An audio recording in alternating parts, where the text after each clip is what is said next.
O Tita Winnie, nagsimula na ang pasukan ng mga chikiting.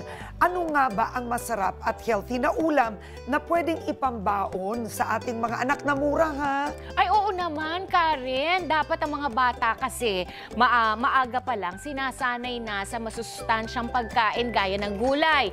Kaya ang paborito nilang snacks o ulam, lagyan din natin ng health twist.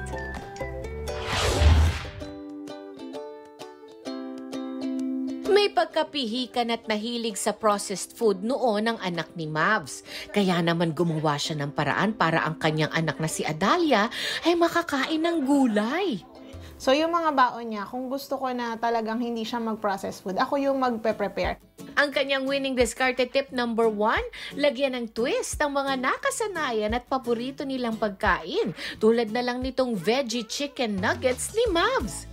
Unahing gilingin ang mga gulay tulad ng carrots, patatas at malunggay. Tsaka isunod ang chicken breast, itlog, harina at mga pampalasa. Kung wala namang food processor, pwede naman itong ma-achieve gamit ang sangkalan at kutsilyo. Pagkatapos i-mold, ilagay sa ref ng 30 minutes to 1 hour para hindi magkahiwa-hiwalay. Pag okay na, pwede nang iprito. Winning discarded tip number 2, lagyan ng mga disenyo ang pagkain ng anak para mas ganahan itong kumain. Yun sa mga design, parang kasi na-entice sila.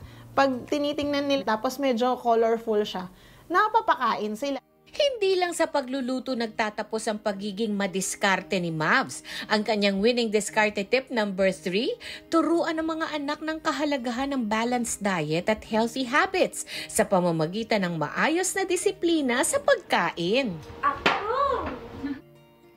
Approve! At katulad nga po ng request ni Karen, hindi kailangan maging mahal ang masustansyang pagkain. Minsan, kailangan nating maging creative. Ako po ang inyong Tita Winnie Cordero. Tandaan, sa